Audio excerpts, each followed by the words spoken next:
Hello and welcome to Delight IAS NCERT summary course में आप सभी का बहुत बहुत स्वागत है। फ्रेंड्स, आज हम क्लास 11th की एनसीईआरटी का चैप्टर नंबर 2 डिस्कस करने जा रहे हैं, जिसमें आज हमारा जो बहुत ही इंटरेस्टिंग टाइटल है, भारत के संविधान में जो हमारे अधिकार प्रदान किए गए हैं भारतीय नागरिकों को, आज हम उनके बारे में चर्चा करेंगे। फ्रेंड्स, ये जो टॉपिक है हमारा आज का, ये चूंकि एग्जाम प्रोस्पेक्टिव से बहुत ही ज्यादा इंपॉर्टेंस है और यूपीएससी और स्टेट पीसीएस में लगातार इससे प्रश्न पूछे जाते रहे हैं, तो ध्यान से आज अपन इसको बहुत गंभीरता पूर्वक इस विषय पर चर्चा करेंगे।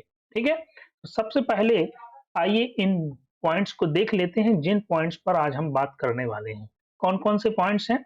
अधिकारों का महत्व, अधिकारों का घोषणा पत्र, भारतीय संविधान में मौलिक अधिकार, नीति निर्देशक तत्व, मौलिक कर्तव्य, नीति निर्देशक तत्वों और मौलिक अधिकारों के बीच में संबंध क्या है, और अंत में हम जो बात करेंगे संपत्ति के अधिकार के बारे में भी बात करेंगे। ठीक है, तो आइए स्टार्ट करते हैं। सबसे पहले अधिकारों का महत्व। देखिए, हम सभी जानते हैं कि भारत का जो संविधान है हम सभी को कुछ न कुछ मौलिक अधिकार प्रदान करता है।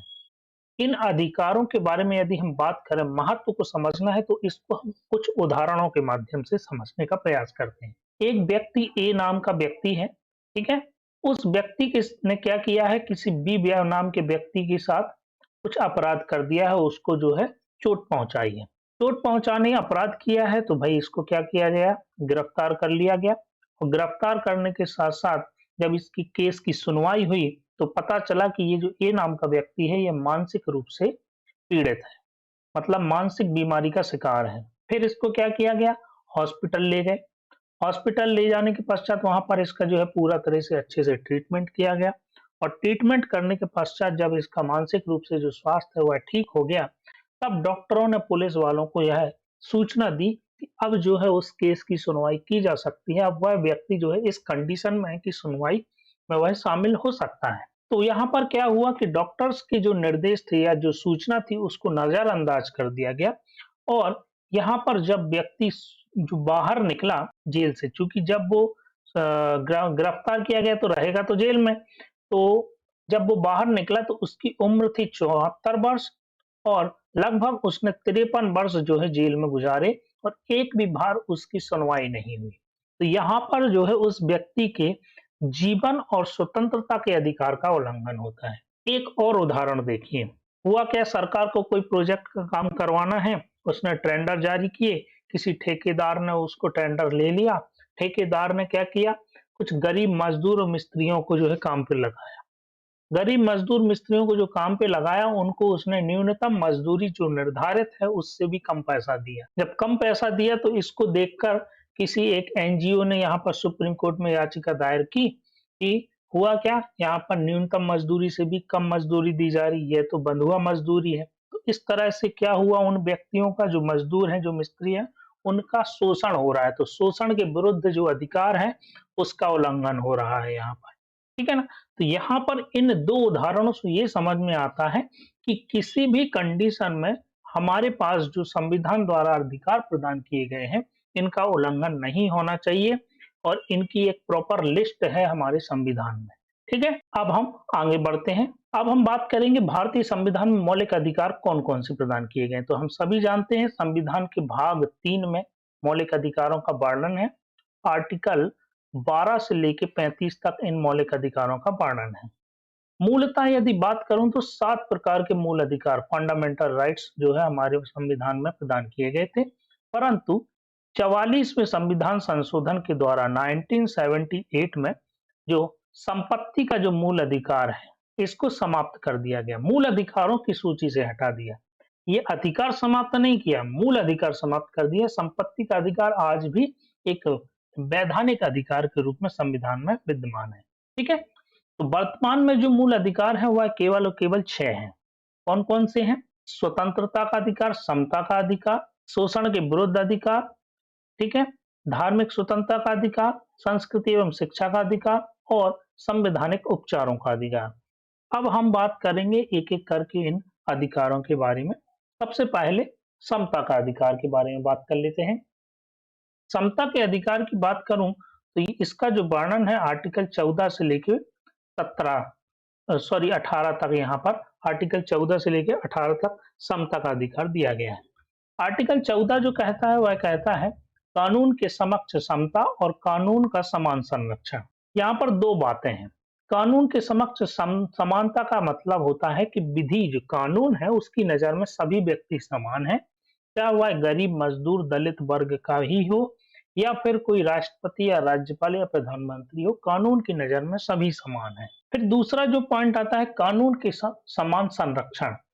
समान संरक्षण का मतलब यहाँ पर यह है कि कानून के लिए यहाँ पर सभी को बराबर जो कानून में प्रावधान है वहां पर सभी के लिए अलग अलग प्रावधान नहीं होंगे। ठीक है, अमीर के लिए अलग सजा होगी, गरीब के लिए अलग सजा होगी, अपराध चाहे भली एक हो ऐसा बिल्कुल नहीं होगा। सभी लोगों के लिए समान संरक्षण की व्यवस्था की गई है।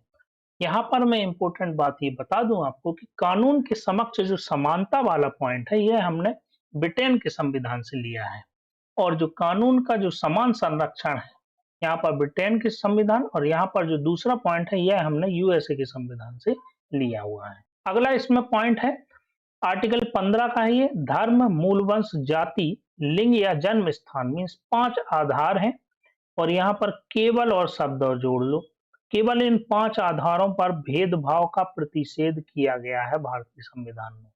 इसका मतलब ये है कि अन्य आधारों पर सरकार द्वारा भेदभाव किया जा सकता है। भेदभाव का निषेध का मतलब ये होता है कि कोई भी दुकान है या होटल है, कुआं है, तालाब है, स्नान घाट है या कोई सड़क या सार्वजनिक स्थान है, वहां पर प्रवेश के लिए किसी को इन आधारों पर नहीं रोका जा सकता। अन्य आधार जरूर हो सकते हैं। ठीक है, अगला रोजगार में अवसर की समानता। भैया हमारे यहाँ अवसर की समानता का प्रावधान अपनाया गया है, लेकिन इसके भी कुछ अपवाद हैं। जैसे अवसर की समानता के लिए जो अपवाद है वह आरक्षण वाला है, और यहाँ पर एक उदाहरण यदि दे दूं तो नॉर्थ ईस्ट के लोगों को सेना में भर्ती के लिए कुछ छूट दी जाती है। ठीक है, तो एक तरह से वो भी आरक्षण का ही प्रावधान है। तो अवसर में जो है समानता यहाँ पर, इसके कुछ अपवाद हमने डिस्कस किए। छुआछूत का अंत, भाई अस्पृश्यता का अंत हमारे यहाँ संविधान में भी प्रावधान किया गया है आर्टिकल 17 में। और उपाधियों का अंत, भैया पहले क्या होता था, राजा रजवाड़ी, महाराज, महाराजाधिराज, इस तरह की भयंकर भयंकर उपाधियां रखते थे। उन उपाधियों को लोगों के बीच समानता स्थापित करने के लिए उन उपाधियों को अंत किया गया है। ठीक है, यहाँ पर आरक्षण की भी बात मैंने जो कही उससे संबंधित एक प्रावधान यहाँ पर ये डिस्कस कर लीजिए। इस अनुच्छेद 16(4) में यह बात कही गई है कि इस अनुच्छेद की कोई बात राज्य को पिछड़े हुए नागरिकों के किसी वर्ग के पक्ष में जिनका प्रतिनिधित्व राज्य की राय में राज्य के अधीन सेवाओं में पर्याप्त नहीं है, नियुक्तियों या पदों के आरक्षण का प्रावधान करने से नहीं रोकी। मीन्स वही है, आरक्षण का प्रावधान की बात हो रही है। ठीक है, तो यहाँ पर हमने बात की समानता के अधिकार की बात, आर्टिकल 14 से लेके 18 तक। आगे बढ़ते हैं, स्वतंत्रता के अधिकार की बात करते हैं। स्वतंत्रता का जो अधिकार है वह आर्टिकल 19 से लेके 22 तक यहाँ पर दिया गया है। आर्टिकल 19 के अंतर्गत जो व्यक्तिगत स्वतंत्रता के अधिकार दिए गए हैं, इन अधिकारों की एक लंबी चौड़ी लिस्ट है। भाषण और अभिव्यक्ति की स्वतंत्रता होती है लोगों को, शांतिपूर्ण ढंग से जमा होने और सभा करने का अधिकार है, संगठित होने का अधिकार है, भारत में कहीं भी आने जाने का, किसी भी हिस्से में बसने का और रहने का अधिकार है। ठीक है, तो ये जो आर्टिकल 19 के अंतर्गत व्यक्तिगत स्वतंत्रता का जो अधिकार दिया गया है ये हमने बात की। लेकिन यहाँ पर एक बात इंपॉर्टेंट ये भी ऐड कर दूं कि इसके भी कुछ अपवाद हैं। जैसे रिसेंटली आपने कोरोना काल में देखा होगा, लॉकडाउन लगा दिया गया, तो देश हित में, समाज के हित में जो पॉसिबल हुआ, सरकार ने क्या कहा कि आप भारत के किसी भी हिस्से में आ जा नहीं सकते, किसी भी हिस्से में रह नहीं सकते या बस नहीं सकते। जहां पर कोविड जो सेंटर बनाया गया है या फिर जो जहां पर बहुत बड़ी मात्रा में कोरोना के केस निकले थे वहां पर नहीं जा सकते। तो सरकार देश की सुरक्षा के लिए, एकता और अखंडता के लिए, संप्रभुता के लिए इस प्रकार के प्रतिबंध लगा सकती है। ऐसा जो है आर्टिकल 19 का अपवाद यहाँ पर होता है। आर्टिकल 19(2) में ये अपवाद दिए गए हैं। ठीक है, आगे बढ़ते हैं। आर्टिकल 19 के बाद अपराधों के लिए दोष सिद्धि के संबंध में संरक्षण, ये आर्टिकल 20 कहता है। मीन्स जैसे किसी ने कोई अपराध किया, अपराध होने के बाद उसको पुलिस जो है गिरफ्तार करके ले गई। अब अपराध जब तक वह अपराधी नहीं माना जाएगा तब जब तक उसका दोष सिद्ध नहीं हो जाता, और दोष सिद्ध करने के संबंध में उसको कुछ संरक्षण प्रदान किए गए हैं। जैसे उसको स्वयं के विरुद्ध गवाही के लिए फोर्स नहीं किया जा सकता, उसको 24 घंटे के अंदर न्यायपालिका न्याय जो जुडिशियल होता है उसके समक्ष पेश किया जाएगा, उसको यह बताया जाएगा, वकील से सलाह लेने का यह अधिकार है। तो ये जो संरक्षण के 3-4 पॉइंट मैंने बताए ये बहुत ही ज्यादा इंपॉर्टेंट है। अगला जो पॉइंट आता है इसमें आर्टिकल 21, बहुत ही ज्यादा इंपॉर्टेंट आर्टिकल है, जीवन की रक्षा और दैहिक स्वतंत्रता का अधिकार। आर्टिकल 21 सीधा सीधा इसको जीवन का अधिकार भी बोल देते हैं। इसी के अंतर्गत बहुत सारे हिडन हमारे अधिकार भी छुपे हुए हैं, जैसे स्वच्छ वायु का अधिकार, स्वच्छ वातावरण का अधिकार, स्वच्छ पर्यावरण का अधिकार, जल का अधिकार, भोजन का अधिकार, ये सारे इसी के अंदर छुपे हुए हैं। विभिन्न सुप्रीम कोर्ट की जो व्याख्या की गई है उसके द्वारा उनमें यह निकल के आया है। इसके बाद आर्टिकल 21A 86वां संविधान संशोधन से यह जोड़ा गया था, शिक्षा का अधिकार। ठीक है, ये 14 वर्ष तक के बच्चों को जो प्राथमिक शिक्षा है उनको फ्री मुफ्त उपलब्ध कराए, ये अधिकार है। अभियुक्तों और सजा पाए लोगों के अधिकार भी यहाँ पर देखने को मिलते हैं आर्टिकल 22 में। कौन कौन से अधिकार हैं उससे पहले डिस्कस करने से पहले आर्टिकल 21 को थोड़ा सा डिटेल में डिस्कस कर लें कि जो जीवन का और दैहिक स्वतंत्रता का संरक्षण किसी व्यक्ति को उसके प्राण और दैहिक स्वतंत्रता से विधि द्वारा स्थापित प्रक्रिया के अनुसार ही वंचित किया जाएगा, अन्यथा नहीं। दैट मीन्स यहाँ पर बात ये निकल के आ रही है कि विधि द्वारा स्थापित प्रक्रिया के माध्यम से किसी व्यक्ति के जीवन और प्राण को के अधिकार से वंचित किया जा सकता है। यदि आप विधि द्वारा स्थापित प्रक्रिया को नहीं अपनाते हैं तो आप किसी व्यक्ति का प्राण या दैहिक स्वतंत्रता को नहीं छीन सकते। जैसे कोई व्यक्ति ने बहुत जघन्य अपराध किया है और सुप्रीम कोर्ट ने उसको क्या दिए है, फांसी की सजा दी है, तो विधि द्वारा एक स्थापित प्रक्रिया है, उस प्रक्रिया के माध्यम से उसके प्राण और दैहिक स्वतंत्रता को छीना जा रहा है। आप बोलो नहीं सर हम तो किसी भी व्यक्ति को मार लेंगे, तो वो एक स्थापित प्रक्रिया नहीं है, वो चूंकि एक न्याय की प्रणाली है और न्याय प्रणाली के अंतर्गत उसको एक प्रक्रिया के माध्यम से विधि द्वारा स्थापित प्रक्रिया के माध्यम से उसको फांसी की सजा दी जा रही है, जो कि सही है। ठीक है, यहाँ पर हमारा जो है स्वतंत्रता का अधिकार समाप्त होता है। स्वतंत्रता के अधिकार के अंतर्गत हमने कुछ आरोपी और अभियुक्त के अधिकार के बारे में भी बात की। कौन कौन से अधिकार हैं, जैसे किसी भी व्यक्ति को एक ही अपराध के लिए एक से ज्यादा बार सजा नहीं मिलेगी। मीन्स आप एक बार चोरी करो या 10 बार चोरी करो, एक ही अपराध के लिए एक से ज्यादा बार उसको सजा नहीं दे सकते। कोई भी कानून किसी भी कार्य को पिछली तारीख से अपराध घोषित नहीं कर सकेगा। इस पॉइंट को समझिए यहाँ पर। जैसे कोई व्यक्ति आज की डेट में अपराध कर रहा है, मीन्स उसने कोई ऐसा कृत्य किया जो आज की डेट में अपराध की श्रेणी में शामिल नहीं है, लेकिन 10 दिन बाद सरकार ने उस काम को, उस कृत्य को अपराध की श्रेणी में शामिल कर लिया गया है। इसका मतलब ये नहीं होगा कि 10 दिन पहले जिस व्यक्ति ने ये काम किया था उसको भी अपराधी माना जाएगा, उसके खिलाफ ही सुनवाई होगी, केस चलेगा, उसको सजा मिलेगी। ऐसा नहीं हो। जिस डेट पर काम कृत्य किया जा रहा है या कोई काम किया जा रहा है, उस डेट में यदि वो काम अपराध की श्रेणी में आता है तभी उस व्यक्ति को सजा मिलेगी, वरना नहीं मिलेगी। ठीक है, अगला जो पॉइंट है, किसी भी व्यक्ति को स्वयं के विरुद्ध साक्ष्य देने के लिए नहीं कहा जा सकता। ऐसा नहीं बोला जाएगा, जबरदस्ती होता है फिल्मों में आपने देखा होगा कि कोई भी व्यक्ति है जेल में बंद है, उसको जबरदस्ती पुलिस वाले मारते हैं और उसको बोलते हैं कि अपना जो है जुर्म कबूल कर लो। जबरदस्ती खुद के विरुद्ध साक्ष्य देने के लिए बाध्य नहीं किया जा सकता। आगे बढ़ते हैं। भारतीय संविधान में मौलिक अधिकारों के अंतर्गत जो शोषण का विरुद्ध अधिकार है, शोषण के विरुद्ध अधिकार आर्टिकल 23 और 24। आर्टिकल 23 मानव दुर्व्यापार और बंधुआ मजदूरी पर रोक लगाता है। बंधुआ मजदूरी एक तरह से मैंने डिस्कस किया था, न्यूनतम मजदूरी से कम मजदूरी देना एक तरह से बंधुआ मजदूरी है। मानव दुर्व्यापार मीन्स मानव का जो शरीर है उसका व्यापार करना, ये भी एक तरह से क्या है, शोषण के विरुद्ध अधिकार है।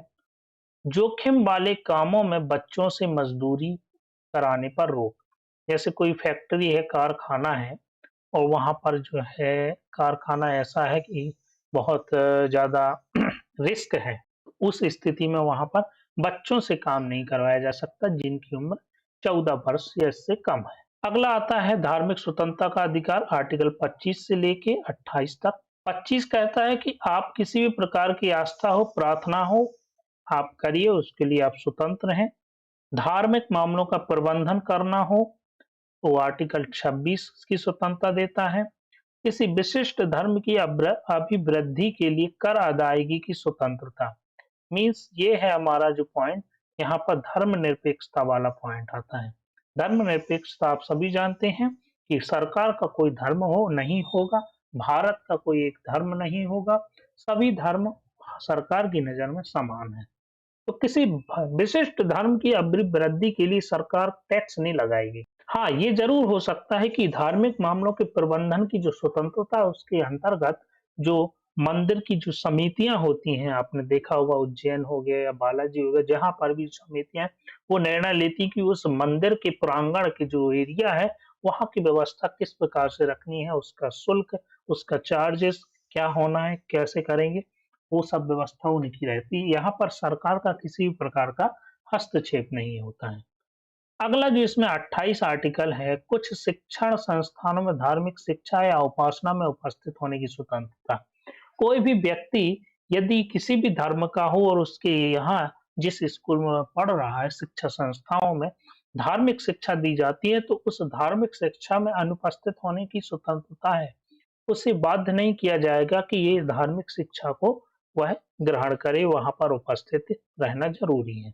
ठीक है? तो ये हो गया हमारा धार्मिक स्वतंत्रता का अधिकार। आगे बढ़ते हैं, आर्टिकल 29 और 30 जो है हमारे, ये बताते हैं संस्कृति और शिक्षक अधिकार। अल्पसंख्यकों की भाषा और संस्कृति के संरक्षण का अधिकार है।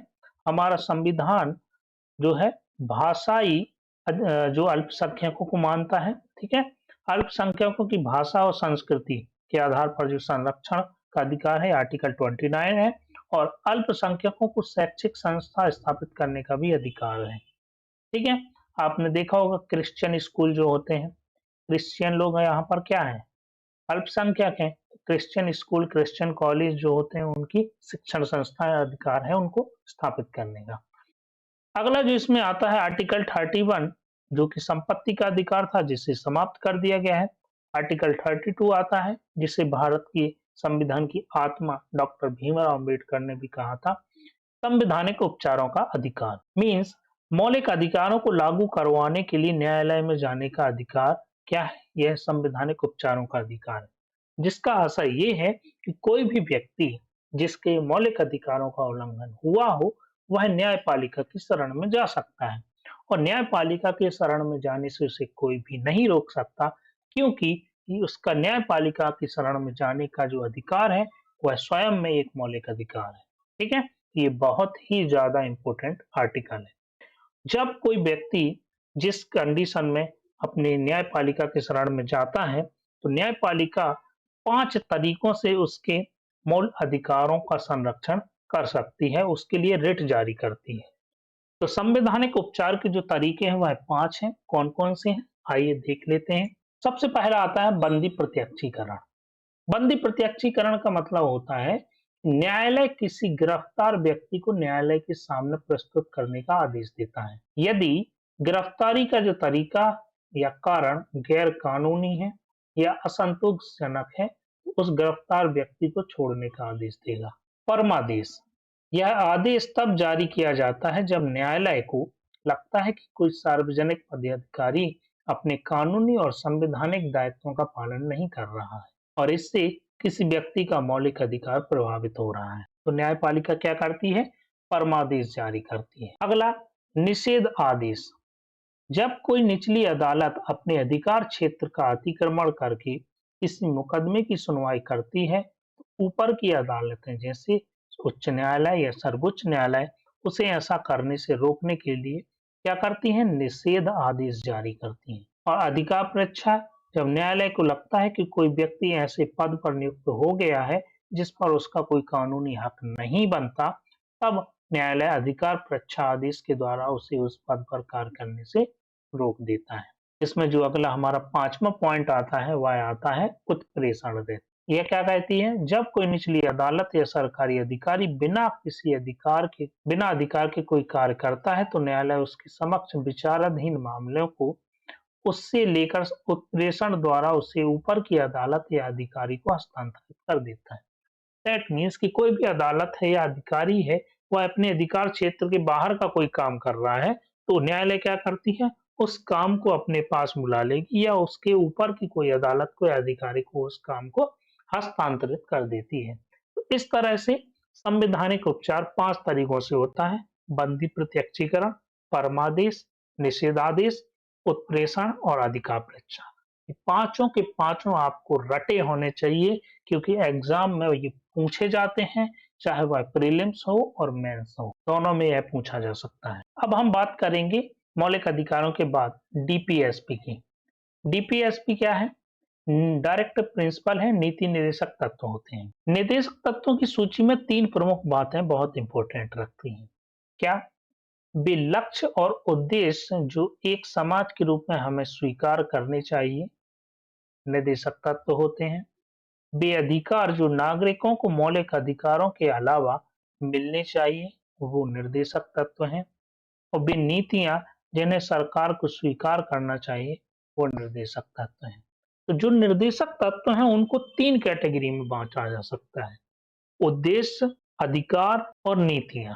ठीक है, तो तीनों को अपन जितने भी हमारे संविधान में नीति निर्देशक तत्व दिए गए हैं उनको हम 3 कैटेगरी में डिवाइड करते हैं। उद्देश्य कौन कौन से हैं? लोगों का कल्याण करना, सामाजिक, आर्थिक और राजनीतिक न्याय, जीवन स्तर को ऊंचा उठाना है, संसाधनों का समान वितरण करना है, अंतर्राष्ट्रीय शांति को बढ़ावा देना है। ये 5 उद्देश्य हैं नीति निर्देशक में शामिल। नीतियां कौन कौन सी हैं? समान नागरिक संहिता है, मद्यपान का निषेध है, घरेलू उद्योगों को बढ़ावा देना है, उपयोगी पशु को मारने पर रोक और ग्राम पंचायतों को प्रोत्साहन देना है, उनके गठन करना है। ठीक है, ये नीतियां हो गई। अब हम बात करते हैं अधिकार की। अधिकार कौन कौन से हैं? पर्याप्त जीवन यापन, महिलाओं और पुरुषों को समान काम के लिए समान मजदूरी, आर्थिक शोषण के विरुद्ध अधिकार, काम का अधिकार, 6 वर्ष से कम आयु के बालकों के लिए प्रारंभिक बाल्यावस्था देखरेख और शिक्षा। ये अधिकार हैं, लेकिन ये जो अधिकार हैं इनके लिए हम न्यायालय की शरण में नहीं जा सकते, क्योंकि ये वाद योग्य नहीं है। ठीक है, ये लक्ष्य हैं, ये नीतियां हैं और ये अधिकार है। तीनों क्या है? नीति निर्देशक तत्व है। ठीक है, तो यहाँ पर आप लोगों को बात क्लियर हुई। अब हम आगे बढ़ते हैं। अब हम बात करेंगे नीति निर्देशक तत्व और मौलिक अधिकारों में संबंध क्या है आखिर में, देख लेते हैं। मौलिक अधिकारों और नीति निर्देशक तत्वों को एक दूसरे के पूरक के रूप में देखा जा सकता है। जहां मौलिक अधिकार सरकार के कुछ कार्यों पर प्रतिबंध लगाते हैं, वहीं नीति निर्देशक तत्व उसे कुछ कार्यों को करने की प्रेरणा देते हैं। मौलिक अधिकार खास तौर पर से व्यक्ति के अधिकारों को संरक्षित करते हैं और नीति निर्देशक तत्व पूरे समाज के हित की बात करते हैं। यहाँ पर मौलिक अधिकार क्या है? व्यक्तिगत अधिकारों की बात हो रही है। नीति निर्देशक तत्व पूरे समाज के हित की बात कर रहे हैं। लेकिन कभी-कभी जब सरकार निर्देशक तत्वों को लागू करने का प्रयास करती है, मीन्स सामाजिक हित की बात करती है, तब भी नागरिकों के अधिकारों से टकरा सकते हैं। और जब जब यह नागरिकों के अधिकारों से और निर्देशक तत्वों के बीच में टकराव होता है, तब तब न्यायपालिका के समक्ष यह विवाद उत्पन्न होता है। और विभिन्न निर्णयों के माध्यम से यह निष्कर्ष निकल के आया है कि सरकार के द्वारा जो मौलिक अधिकार और निर्देशक तत्वों के बीच में संतुलन बना के चलना चाहिए, लेकिन कई बार निर्देशक तत्वों को प्रभावी बनाने के लिए मूल अधिकारों पर प्रतिबंध भी लगाए गए हैं, ऐसा सुप्रीम कोर्ट का कहना है। ठीक है, अब हम बात करेंगे जो अंतिम हमारा संपत्ति का अधिकार था उसके बारे में।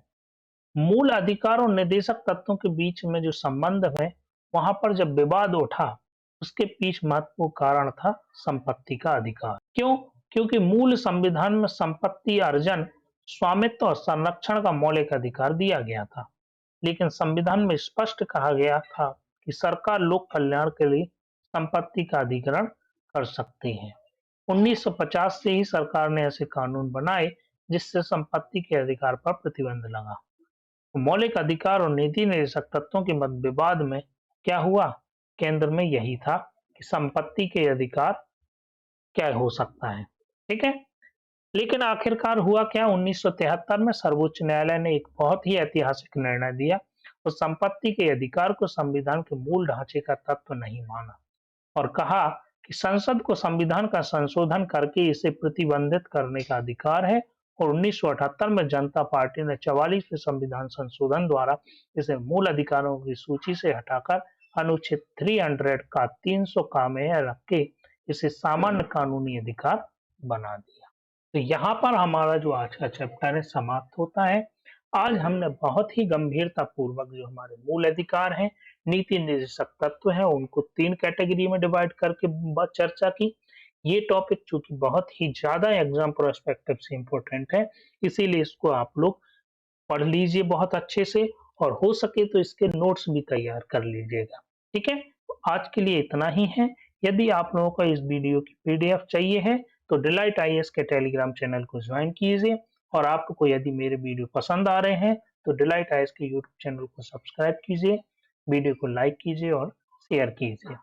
Thank you very much.